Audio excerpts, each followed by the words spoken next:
Majelis Hakim memasuki ruang sidang. Hadirin dimohon untuk berdiri.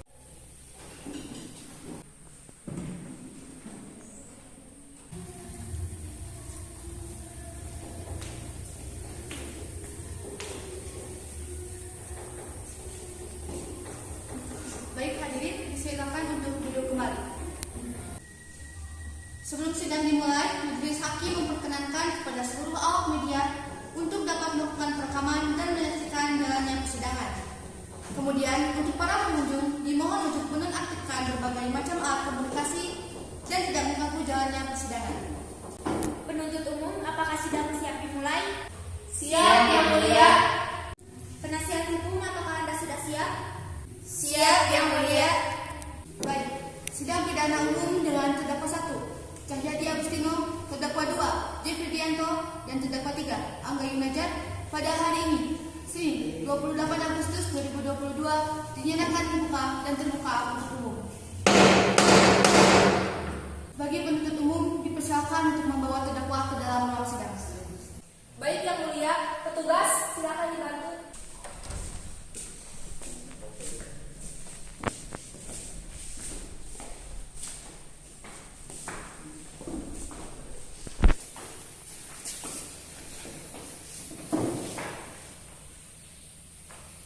Baik, Majelis Hakim akan memeriksa identitas saudara terlebih dahulu. Terdakwa 1, nama Cahyadi Agustino, usia 21 tahun, jenis kelamin laki-laki, pekerjaan pengangguran, agama Islam, alamat RT 3 RW 8, Desa Cimanggis, Garut, Jawa Barat, kebangsaan Indonesia. Terdakwa 2, nama Jeffrey Dianto, usia 21 tahun, jenis kelamin laki-laki, pekerjaan pengangguran, agama Islam, alamat RT 2 RW 7, Desa Cimanggis, Garut, Jawa Barat, kebangsaan Indonesia. Terdakwa 3, nama Angga Yunajat, usia 19 tahun, jenis kelamin laki-laki, pekerjaan pengangguran, agama Islam, alamat RT 4 RW 1, Desa Ciduren, Garut, Jawa Barat, kebangsaan Indonesia. Terdakwa diingatkan oleh Majelis Hakim untuk memperhatikan jalannya persidangan karena terdakwa diancam dengan pasal berlapis, yaitu pasal 292, pasal 310 ayat 4 Undang-Undang Lalu Lintas, pasal 288 ayat 1, dan pasal 311 Undang-Undang Nomor 22 Tahun 2009. Apakah saudara terdakwa membawa penasihat hukum? Iya, Yang Mulia. Kepada penasihat hukum terdakwa, tunjukkan surat advokat Anda dan berikan kepada penuntut umum untuk diperiksa.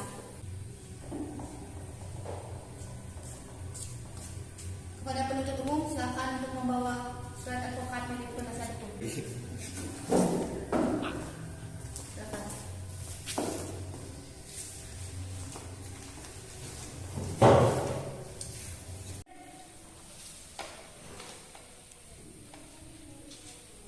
Sudah lengkap Yang Mulia? Baik, silakan kembali surat advokat tersebut kepada penasihat hukum.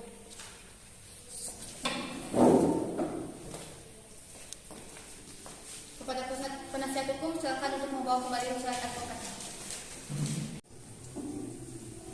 Silakan.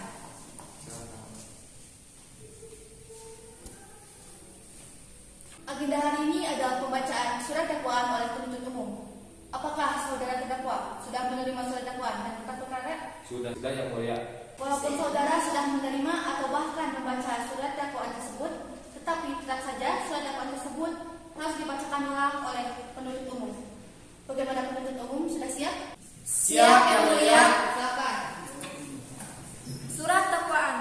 Pada hari Jumat, tanggal 15 Juli 2022 pukul 16:10 waktu Indonesia Barat, telah terjadi insiden di mana seorang ibu hamil atas nama Anggita Sri Wulandari, 27 tahun, yang tewas setelah tertabrak oleh 3 orang pemuda dengan kendaraan bermotor berboncengan dan dengan kecepatan 80 km dengan keadaan tidak sadar atau mabuk, dengan nama terdakwa Cahyadi 21 tahun, Angga 19 tahun, dan Jeffrey 21 tahun.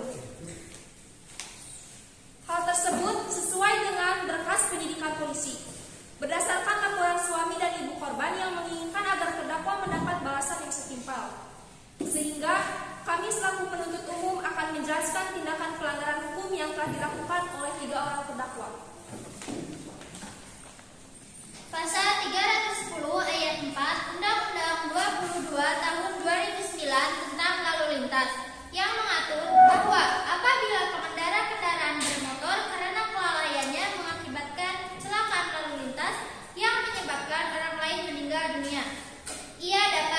pidana penjara maksimal 6 tahun atau denda maksimal 12 juta rupiah. Sanksi untuk pelanggaran membonceng lebih dari satu penumpang sudah ditetapkan pada pasal 292, yakni pidana kurungan maksimal 1 bulan atau denda paling banyak 250.000. Setiap pengendara yang melanggar aturan batas kecepatan paling tinggi atau paling rendah dipidana dengan pidana kurungan paling lama 2 bulan atau denda paling banyak 500.000.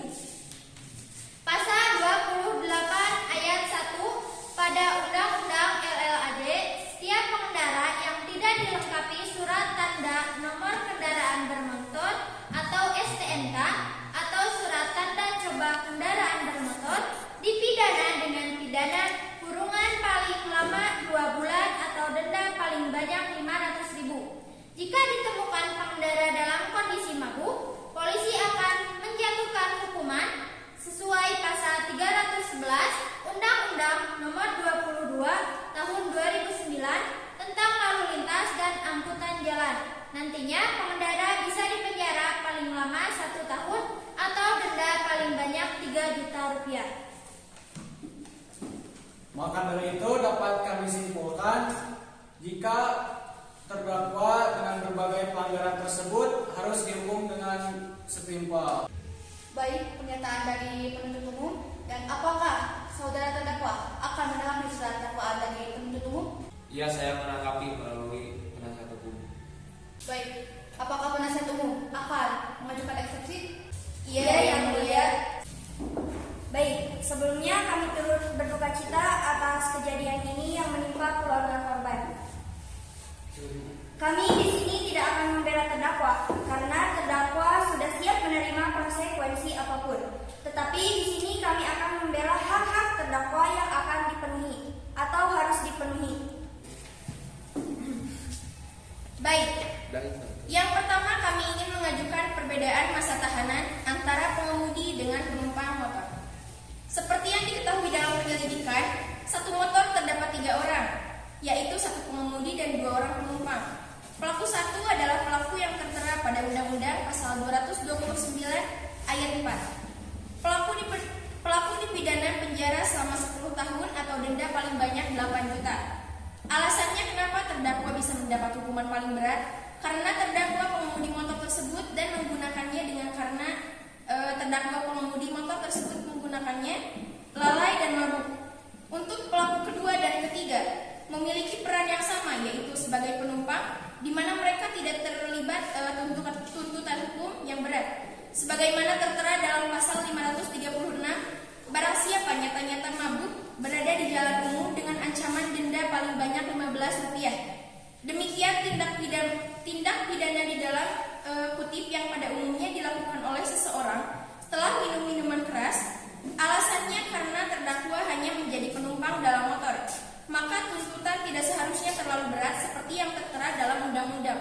Sehingga saya sebagai pengacara terdakwa hanya ingin mengemukakan hak-hak para terdakwa agar mendapat hukuman yang sesuai dengan undang-undang, bahwa ketiga terdakwa memiliki hak yang berbeda-beda dalam tuntutan perbedaan masa tahanan.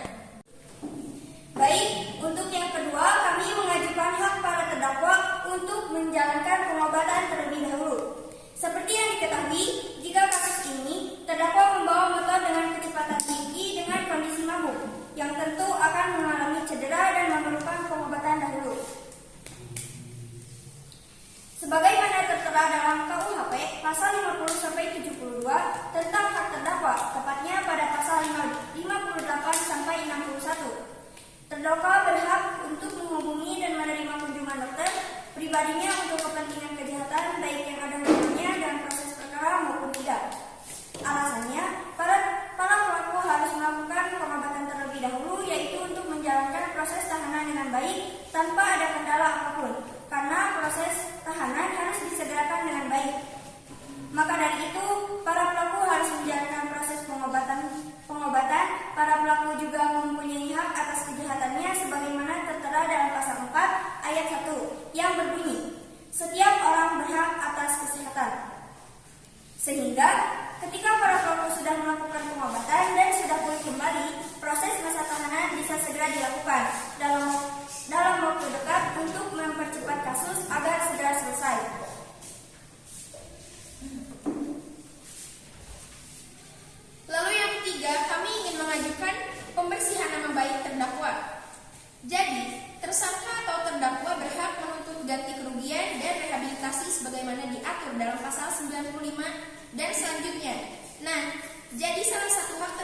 yang dijabarkan dalam penuntutan kerugian dan rehabilitasi, salah satunya yaitu pencemaran nama baiknya.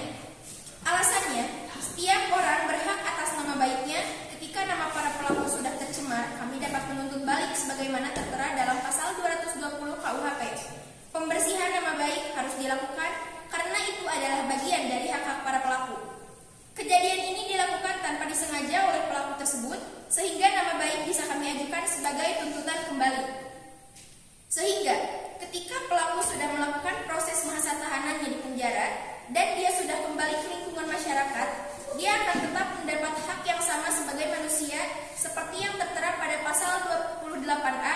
Setiap orang berhak untuk hidup, serta berhak mempertahankan kehidupannya.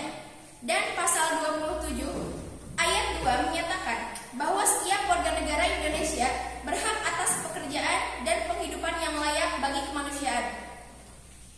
Baik, apakah dari penuntut umum akan ada tanggapan? Tidak, Yang Mulia.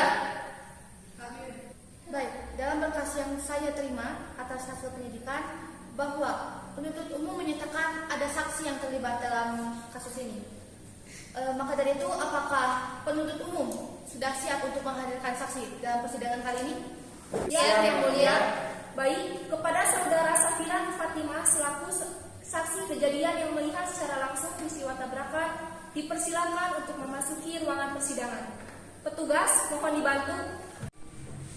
Karena akan dihadirkannya saksi pada sidang kali ini, maka dari itu ketika terdakwa diharapkan untuk duduk di samping penasihat hukumnya.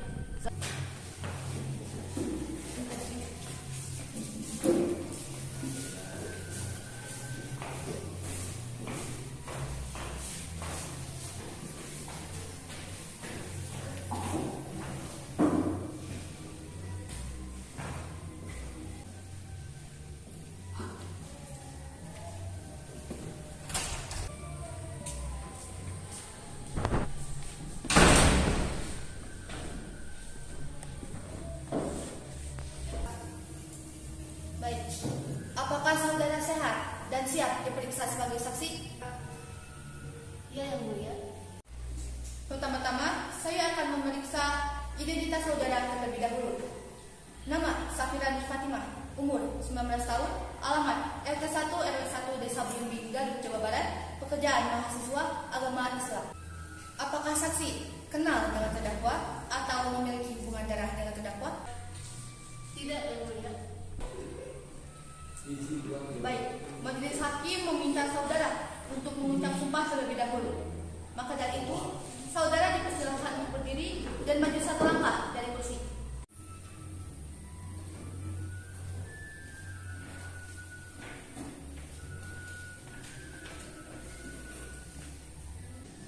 Ulangi setelah saya.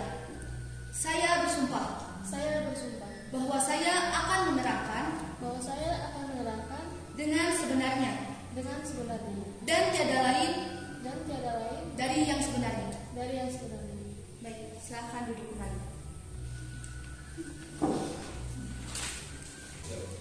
Saudara saksi harus memberi keterangan yang sebenarnya sesuai dengan apa yang saudari alami, lihat, atau dengar dengan diri saudari sendiri. Apabila saudari tidak mengatakan sebenarnya, maka saudari dapat dituntut karena sumpah palsu. Penuntut umum dan penasihat hukum juga diberi kesempatan untuk mengajukan pertanyaan kepada saksi. Baik, menuju pertanyaan. Apakah saudari ada di TKP pada masa itu? Ya, Yang Mulia. Apa yang saudara lakukan saat itu? Jadi pada saat kejadian, saat itu saya sedang nongkrong dengan teman-teman saya. Saya saat itu dengan posisi duduk, saya berhadapan dengan kedua teman saya. Saya berhadapan dengan dua teman saya dan begitu pun sebaliknya, dua teman saya berhadapan dengan saya. Dan secara tidak langsung, saya bisa mengamati kondisi jalan pada saat itu. Untuk kondisi jalannya sendiri pada saat itu tidak terlalu ramai dan bisa dibilang sangat sepi, mungkin karena kondisi hujan yang terjadi beberapa hari terakhir.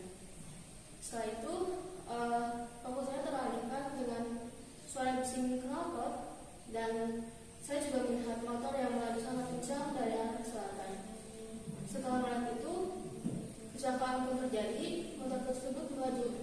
menerjang dan menabrak seorang ibu hamil. Setelah melihat kecelakaan tersebut, saya langsung berlari dan menghampiri ke TKP.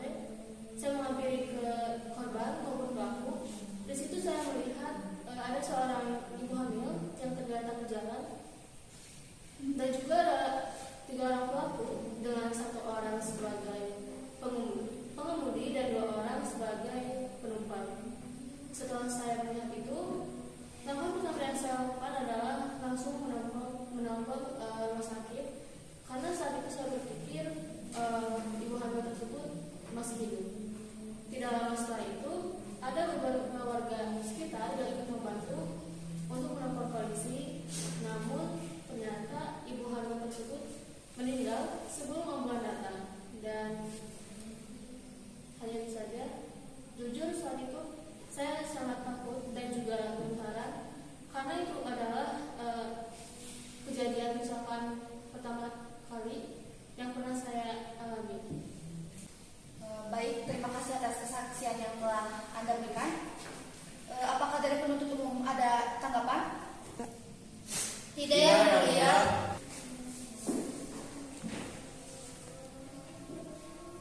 Penasihat hukum ada tanggapan? Tidak yang mulia. Baik, jika dari penuntut umum ataupun penasihat hukum tidak ada tanggapan, terima kasih kepada saksi yang telah memberikan kesaksian. Maka dari itu, saudari dapat meninggalkan persidangan ini. Dan ketiga terdakwa bisa kembali menduduki kursi yang ada di depan. Silakan.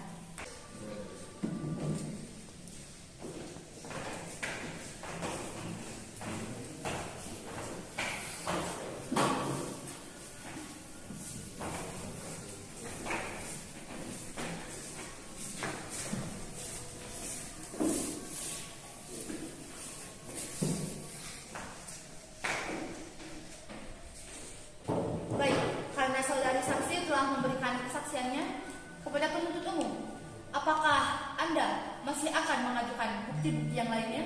Tidak yang mulia. Baik, karena tidak ada, maka sidang akan dilanjutkan pada 7 hari ke depan, tepatnya tanggal 5 September 2022 dengan agenda sidang pembacaan putusan. Untuk itu, diingatkan kepada penasihat hukum untuk hadir pada sidang berikutnya. Begitu pula dengan penuntut umum. Pemberitahuan ini merupakan panggilan resmi dan tidak untuk dipanggil kembali. Saudara-saudara mengerti? Mengerti yang mulia. Mengerti. Maka dari itu, sidang hari ini resmi dinyatakan ditutup. Majelis hakim meninggalkan ruang sidang. Hadirin dimohon untuk berdiri.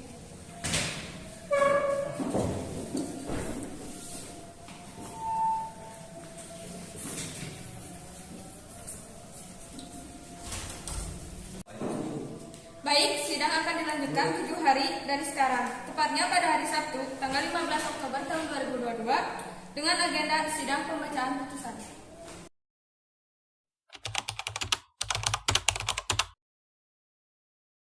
Bismillahirrahmanirrahim. Assalamualaikum warahmatullahi wabarakatuh. Waalaikumsalam warahmatullahi wabarakatuh. Selamat pagi dan salam sejahtera untuk kita semua.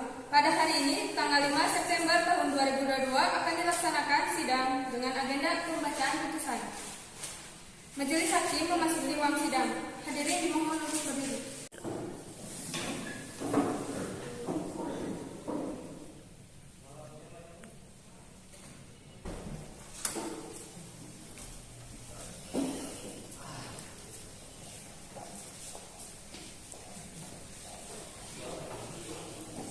Hadirin silakan duduk kembali.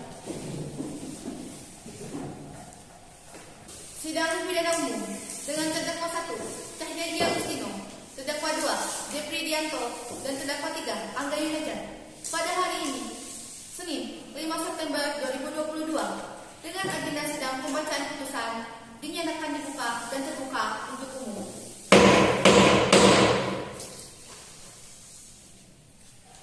Sebelum sidang dimulai, majelis hakim memperkenankan kepada seluruh anggota media untuk dapat melakukan perekaman dan menyaksikan jalannya persidangan.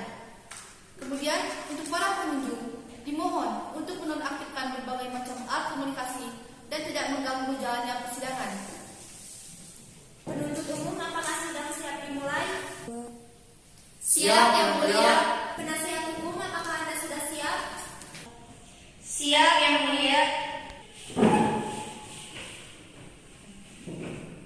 Dikarenakan hari ini ada agenda sidang putusan, maka dari itu hadirin dimohon untuk memperhatikan isi putusan dengan seksama. Kepada para terdakwa dipersilakan untuk memasuki ruang sidang. Kepada para petugas mohon dibantu.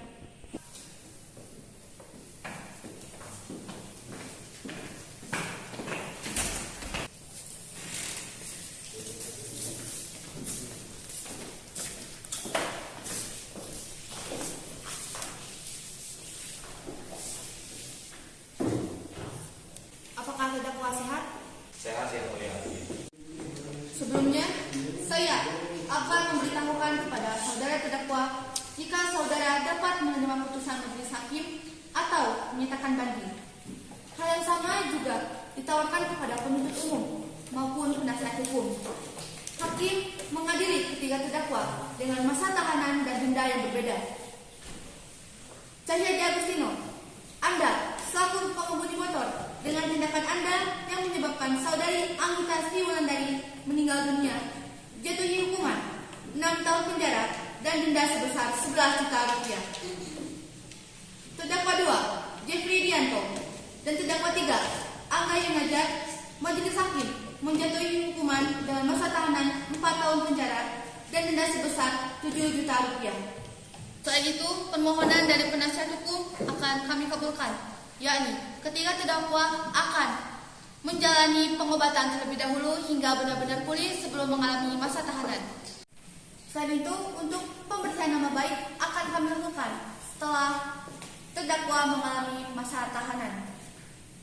Maka dari itu, sidang dengan kasus 3 orang pemuda yang menabrak ibu hamil sampai meninggal resmi kami tutup.